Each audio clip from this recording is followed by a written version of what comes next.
नमस्कार दोस्तों, Ashok Singh agree show में आपका एक बार फिर से स्वागत है। मैं हूं आपके साथ अशोक सिंह। क्रैनबेरी एक छोटे आकार की अम्लीय मीठी बेरी है जिसमें vitamin C, vitamin E, dietary fibre और एंटीऑक्सीडेंट प्रचुर मात्रा में रहते हैं। यह यूटीआई नामक इन्फेक्शन के जोखिम को कम करने में सहायक है। हृदय स्वास्थ्य और एंटी इन्फ्लेमेटरी लाभों के कारण इसे सुपरफूड की श्रेणी में रखा जाता है। क्रैनबेरी का उपयोग जूस, ड्रेसिंग, सॉस और ड्राई फ्रूट के रूप में व्यापक तौर पर किया जाता है।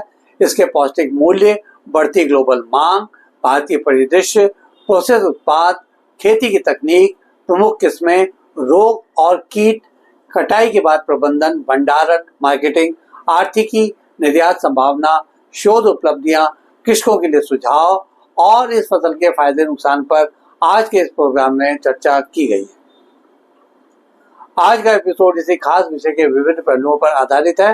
कार्यक्रम शुरू करने से पहले हर बार की तरह से अनुरोध करना चाहेंगे कि इस वीडियो को पूरा देखें ताकि इसमें दी जाने वाली जानकारियों से लाभ उठाकर अपनी आमदनी को आप भी बढ़ा सकें। आप बिना अधिक देर किए आते हैं आज के विषय पर। ग्लोबल स्तर पर क्रैनबेरी का सर्वाधिक उत्पादन प्रमुख रूप से अमेरिका, कनाडा और चिली में किया जाता है। हाल के वर्षों में इन देशों का योगदान क्रैनबेरी उत्पादन में बढ़ता हुआ देखा जा रहा है। बाजार सप्लाई और कीमतों पर भी इनका प्रभाव स्पष्ट है। इसके साथ ही प्रोसेस्ड क्रैनबेरी यानी ड्राइड जूस या सॉस की मांग बढ़ने से ग्लोबल मार्केट का आकार भी तेजी से बढ़ रहा है। भारत में क्रैनबेरी की कमर्शियल खेती अपनी सीमित स्तर पर ही हो रही है। कुछ हिमालयी तथा कूल क्लाइमेट वाले क्षेत्रों जैसे हिमाचल, उत्तराखंड, जम्मू कश्मीर, सिक्किम आदि में संस्थागत या छोटे स्तरीय प्रयोग किए जा रहे हैं, पर बड़े स्तर पर इसका व्यावसायिक उत्पादन अभी भी व्यापक नहीं है। इसीलिए भारतीय बाजार की अधिकांश क्रैनबेरी आयातित प्रोसेस उत्पादों पर निर्भर है। इसके अलावा इसका घरेलू उपयोग भी लगातार बढ़ता हुआ देखा जा रहा है।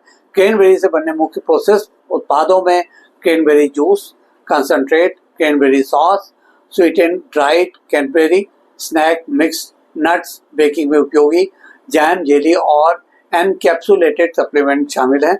अगर ग्लोबल डिमांड की बात करें तो विशेषकर ड्राइड क्रैनबेरी और जूस की उपयोगिता तेजी से बढ़ रही है। क्रैनबेरी की अनेक किस्में प्रचलित हैं। इनमें Stevens, Ben Lear, Early Black, Pilgrim, Howes, McFarlin, Scarlet, Knight, Franklin आदि मुख्य हैं। इन किस्मों में फल का रंग, आकार, पकने की अवधि और रोग सहनशीलता भिन्न होती है। इसीलिए किस्म चयन क्षेत्रीय जलवायु, मिट्टी और मार्केट, ताजा या प्रोसेस के अनुरूप करना चाहिए।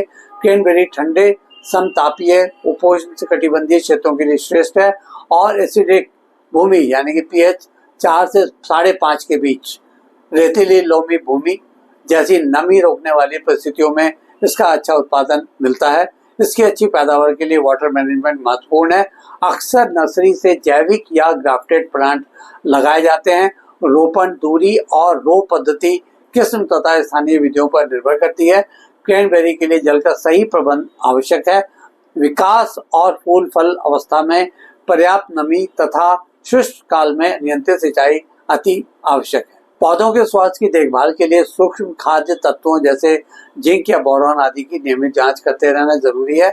मैकेनिकल या नियंत्रित जल फ्लड से कुछ खरपतवारों का नियंत्रण किया जा सकता है। इसकी कटाई प्रक्रिया इस बात पर निर्भर करती है कि किस प्रकार के मार्केट में इसकी बिक्री की जानी है। जैसे ताजा बेचने के लिए जेंटल हैंडलिंग, जबकि प्रोसेसिंग के लिए मशीन कटाई का प्रयोग उचित रहता है। इसके प्रमुख रोगों में fruit rot, cranberry weevil, spark weevil, fruit worm तथा माइट शामिल हैं। फ्रूट रॉट तथा भंडारण के दौरान रोग नियंत्रण के लिए कृषि व्यवस्थाओं, सैनिटेशन, रोटेशन, उचित फार्म मैनेजमेंट और कीटनाशक फंगल नियंत्रण की रणनीति अपनानी चाहिए। लेट वाटर यानी फ्लड तकनीक कुछ कीटों रोगों पर प्रभावी साबित हुई है। फलों की तोड़ाई के तुरंत बाद शीतल हैंडलिंग, छटाई, धोकर ब्रीडिंग, कंटेमिनेशन हटाना आवश्यक है। प्रोसेसिंग के लिए ताजा बैचों को तुरंत कूल चेन में भेजा जाना चाहिए। ड्राइंग या कंसंट्रेट बनाने के लिए उपयुक्त सुखाने और शर्करा इंजेक्शन तकनीक अपनाई जाती है। ठंडे भंडारण यानी रेफ्रिजरेशन से ताजगी और शेल्फ लाइफ बढ़ाई जा सकती है। क्रैनबेरी का विश्व बाजार तेजी से बढ़ रहा है। विशेषकर प्रोसेस उत्पाद और हेल्थ सप्लीमेंट सेक्टर में। भारत में इसका घरेलू उत्पादन सीमित होने के कारण एक्सपोर्ट आधारित अवसर अभी सीमित है, परंतु अगर हिमालयी क्षेत्रों में सफल क्लस्टर आधार पर उत्पादन, प्रोसेसिंग यूनिट यानी ड्राइंग, जूस कंसंट्रेट, पैकेजिंग और बायो प्रोसेसिंग स्थापित की जाए तो उच्च मान वाले प्रोसेस उत्पादन के लिए निर्यात संभावनाएं बनी रह सकती हैं। अमेरिकी और कैनेडियन शोध संस्थान क्रैनबेरी की नई हाइब्रिड किस्मों, रोग प्रतिरोधी लाइनों और बेहतर उपज पर लगातार काम कर रहे हैं। नए हाइब्रिड में उपज, फल गुणवत्ता तथा रोग प्रतिरोधकता में सुधार के प्रयास जारी हैं। जेनेटिक डाइवर्सिटी और क्रॉप वाइल्ड रिलेटिव्स पर भी अनुसंधान चल रहा है ताकि जलवायु परिवर्तन तथा रोगों से बेहतर लड़ने लायक किस्में विकसित की जा सकें। चलते चलते बागवान भाइयों के लिए कुछ सुझाव। इसका उत्पादन शुरू करने से पहले भूमि का पीएच और जल धारण क्षमता की जांच कर लेनी चाहिए। अगर जरूरत हो तो आवश्यकता अनुसार पीएच में सुधार किया जा सकता है। किस्म चुनते समय स्थानीय जलवायु, मार्केट और रोग संवेदनशीलता पर अवश्य गौर करें। छोटे स्तर पर पहले पायलट प्लॉट लगाकर तकनीकों, फ्लड, ड्रिप इत्यादि का परीक्षण कर लेना चाहिए। प्रोसेसिंग यूनिट या स्थानीय सहकारी के साथ सहयोग कर प्रोडक्ट तैयार कर बाजार में बेचने का नेटवर्क बना लिया जाना चाहिए। ड्राइड क्रैनबेरी और जूस का मूल्य बेहतर मिलता है। इसी तरह से निर्यात बाजार में ब्रांडिंग और सर्टिफिकेशन से अच्छा मूल्य मिल सकता है। अंत में इसकी खेती के फायदे और नुकसान का भी आकलन कर लेते हैं। इसके फायदों में उच्च मान वाली प्रोसेस उत्पादों की मांग, स्वास्थ्य जागरूक उपभोक्ताओं के कारण अच्छा दाम मिलना, सूखे या प्रोसेस रूप में लंबे शेल्फ लाइफ का उल्लेख किया जा सकता है। जहां तक नुकसान की बात है तो विशिष्ट मिट्टी और ठंडी जलवायु की आवश्यकता, रोग तथा कीट संवेदनशीलता, प्रारंभ में बोक सिस्टम और प्रोसेसिंग पर अधिक निवेश जैसे कारणों को गिनाया जा सकता है। यह नहीं भूलना चाहिए कि भारत में अभी बाजार संरचना तथा सप्लाई चेन प्रणाली अत्यंत सीमित है। आज के एपिसोड में बस इतना ही दोस्तों। कल एक नए विषय पर चर्चा करने के लिए दोबारा इसी समय पर हाजिर होंगे। दोस्तों, अगर आपको वीडियो पसंद आया तो इसे शेयर करें, लाइक करें और हमारे चैनल को सब्सक्राइब करना ना भूलें। आपके पास कोई सवाल या सुझाव हो तो कृपया कमेंट बॉक्स में लिखें।